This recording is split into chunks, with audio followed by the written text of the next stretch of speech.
Ya, mereka lahir secara ajaib atas kehendak Allah Subhanahu wa Ta'ala. Mereka tercipta melalui suatu proses yang berbeda dengan manusia sekarang ini. Wah, siapakah mereka?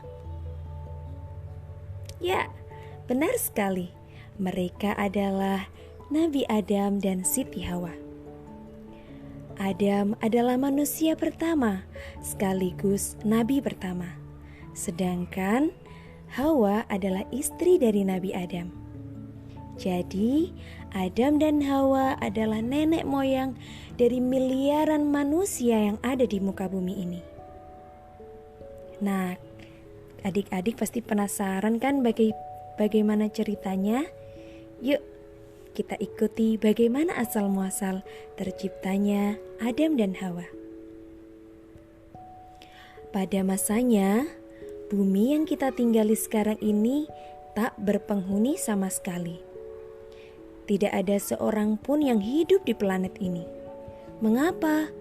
Karena kala itu Allah Subhanahu wa Ta'ala belum menciptakan manusia. Saat itu semua makhluk masih hidup di surga. Di surga pun hanya ada malaikat dan iblis. Malaikat diciptakan Allah Subhanahu wa Ta'ala dari cahaya atau nur, sedangkan iblis diciptakan dari api. Hingga kemudian Allah Subhanahu wa Ta'ala berencana menciptakan manusia. Allah Subhanahu wa Ta'ala mengumumkan rencananya tersebut. Namun, para malaikat merasa keberatan dan memohon kepada Allah agar membatalkan rencananya itu. Allah berfirman, "Dan ingatlah ketika Tuhanmu berfirman kepada malaikat, Aku hendak menjadikan khalifah di bumi." Mereka berkata, "Apakah engkau hendak menjadikan orang yang merusak dan menumpahkan darah di sana? Sedangkan kami bertasbih memujimu dan mensucikan namamu." Allah pun berfirman, "Sungguh, aku mengetahui apa yang tidak kamu ketahui." Quran Surat Al-Baqarah ayat 30. Para malaikat pun tak kuasa menentang dan mencegah Allah Subhanahu wa Ta'ala. Mereka patuh sepenuhnya pada kehendak Allah Subhanahu wa Ta'ala. Allah kemudian menciptakan manusia pertama dari tanah lumpur hitam. Allah Subhanahu wa Ta'ala berfirman, "Dan sungguh kami telah menciptakan manusia Adam dari tanah liat yang kering, yang berasal dari lumpur hitam yang diberi bentuk." Setelah wujud Adam sempurna, Allah Subhanahu wa Ta'ala meniupkan roh kepadanya. Allah Subhanahu wa Ta'ala berfirman, "Kun fayakun, jadilah maka jadi." Kemudian Nabi Adam pun menjadi manusia pertama yang diciptakan oleh Allah Subhanahu wa taala. Adam lalu tinggal di surga bersama para malaikat dan iblis. Di surga itu, Nabi Adam diajari oleh Allah tentang nama-nama yang luar biasa banyak. Nabi Adam diberi kedudukan yang tinggi dan mulia oleh Allah Subhanahu wa taala. Manusia pertama ini bahkan menjadi guru bagi para malaikat. Adam mengajari para malaikat tentang ilmu yang ia kuasai. Kemudian Allah berfirman, "Wahai Adam, beritahukanlah kepada mereka nama-nama itu." Setelah dia menyebutkan nama-nama, beliau berfirman, maksudnya Allah berfirman, "Bukankah telah aku katakan padamu bahwa aku mengetahui rahasia langit dan bumi, dan aku mengetahui apa yang kamu nyatakan dan apa yang kamu sembunyikan." Nabi Adam pun diizinkan untuk menikmati seluruh kemewahan di surga sepuasnya. Tapi meskipun Nabi Adam tinggal di surga dengan kenikmatan dan kemewahan yang berlimpah, Nabi Adam masih merasa ada yang kurang. Nabi Adam merasa kesepian. Itu karena ia sendirian di surga, tanpa ada manusia lainnya. Nabi Adam pun tak punya teman yang bisa diajak mengobrol. "Aduhai, sekiranya ada orang yang bisa aku ajak berbincang dan bercerita," gumam Nabi Adam sambil melamun. Ia membayangkan ada manusia lain di sampingnya. Allah Subhanahu wa taala yang Maha Pemurah dan Maha Tahu tentu mengetahui kegelisahan dan kesepian yang dirasakan oleh Nabi Adam. Kemudian Allah pun berencana memenuhi keinginan Adam.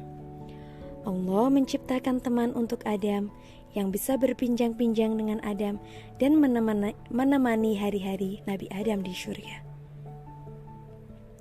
Pada suatu kesempatan, ketika Nabi Adam tengah tidur sangat pulas, Allah Subhanahu wa taala memerintahkan malaikat Jibril untuk mencabut tulang rusuk Nabi Adam. Malaikat Jibril pun segera melaksanakan perintah Allah. Dengan hati-hati, Jibril mendekat ke Adam. Dalam sekali gerakan, Jibril berhasil mencabut salah satu tulang rusuk Nabi Adam. Meskipun begitu, dan cukup keras dalam mengambilnya, tapi Nabi Adam sama sekali tak terbangun dan masih terlelap tidur. Kemudian Jibril lalu menyerahkan tulang rusuk Adam kepada Allah. Allah kemudian berfirman, "Kun fayakun." Atas kehendaknya, dalam sekejap tercipta seorang wanita yang sangat cantik. Wanita itu adalah Siti Hawa. Selain cantik secara fisik, Hawa pun juga memiliki sifat-sifat yang sangat terpuji. Kecantikan Hawa inilah yang kelak diwarisi oleh wanita-wanita keturunannya. Ketika Adam terbangun dari tidurnya dan melihat Hawa, Adam kaget sekaligus senang. Alangkah bahagianya saat ini ada manusia lain di surga. Kemudian Nabi Adam pun bersujud dan bersyukur, berterima kasih kepada Allah atas kemurahan dan kebesaran Allah terhadap dirinya. Nabi Adam memandang Hawa lekat-lekat. Ia masih tak percaya jika kini ada seorang wanita di dekatnya. Kemudian Nabi Adam pun mendekati Hawa. "Kamu siapa?" tanya Adam kepada Hawa. Aku Hawa," jawab satu-satunya wanita di surga itu. Adam merasa tak puas dengan jawaban Hawa. Kemudian Nabi Adam pun bertanya lagi, "Kamu berasal dari mana? Lalu sebenarnya kamu diciptakan untuk siapa dan untuk tujuan apa?" Siti Hawa pun menjawab pertanyaan Adam dengan suaranya yang lembut dan merdu. "Aku berasal dari tulang rusukmu dan aku diciptakan untukmu." Kemudian mata Nabi Adam berbinar-binar. Ia sangat bahagia mendengar jawaban Hawa yang jelas itu. Tak sedikit pun ada keraguan dari Hawa bahwa ia memang tercipta untuk Adam. Kemudian Nabi Adam kembali bersujud memuji kemurahan dan keagungan Allah. Siti Hawa tidak hanya ditakdirkan sebagai teman Adam, tetapi ia juga menjadi pasangan hidup Nabi Adam. Allah Subhanahu wa Ta'ala kemudian memerintahkan Adam dan Hawa untuk menikah. Dengan disaksikan oleh para malaikat, kedua manusia itu melangsungkan pernikahan di syurga. Pernikahan tersebut adalah pernikahan pertama dalam sejarah umat manusia.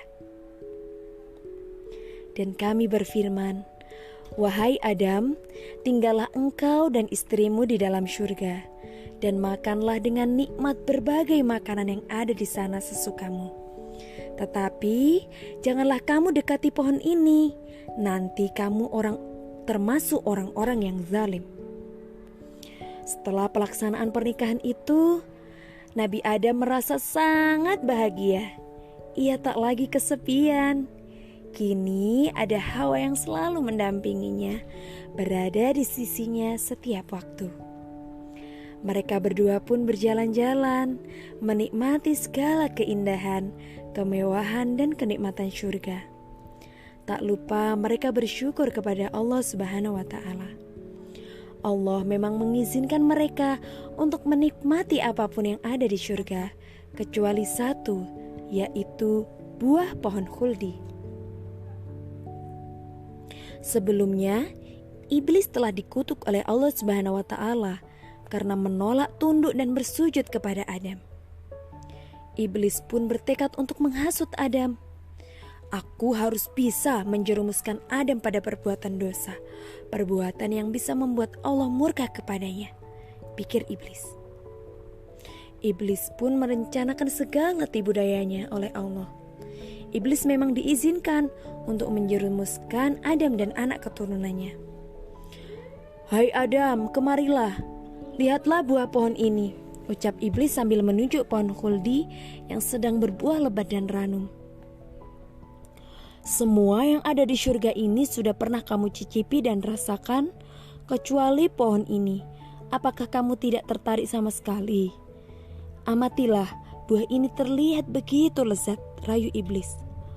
Allah Subhanahu wa Ta'ala melarang kami berdua memakan buah itu, jawab Adam. "Jangankan menikmatinya, mendekatinya pun kami tak diperbolehkan." Iblis tak putus asa. Ia terus mengerahkan segala tipu dayanya untuk mengelabui Adam dan Hawa. Iblis kemudian bersumpah dengan nama Allah bahwa sebenarnya ia adalah penasihat yang baik untuk mereka berdua. "Lantas, apa untungnya aku menipu kalian? Aku hanya ingin memberitahu kalian sebuah rahasia kecil.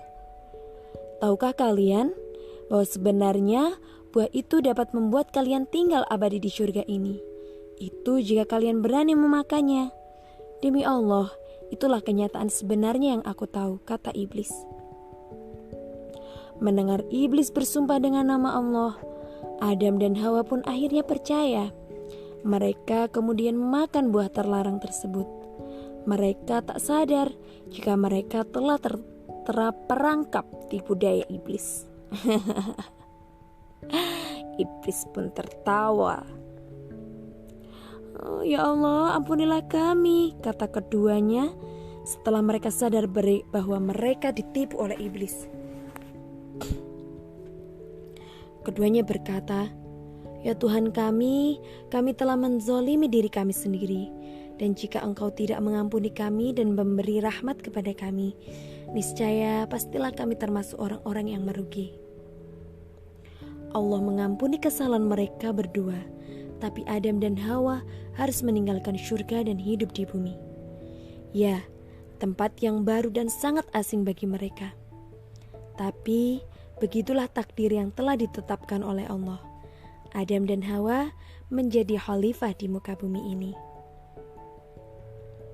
Mulanya Adam dan Hawa turun berbeda tempat, tetapi kemudian mereka dipertemukan kembali Allah dipertemukan kembali oleh Allah, maksudnya di sebuah padang yang bernama Padang Arafah.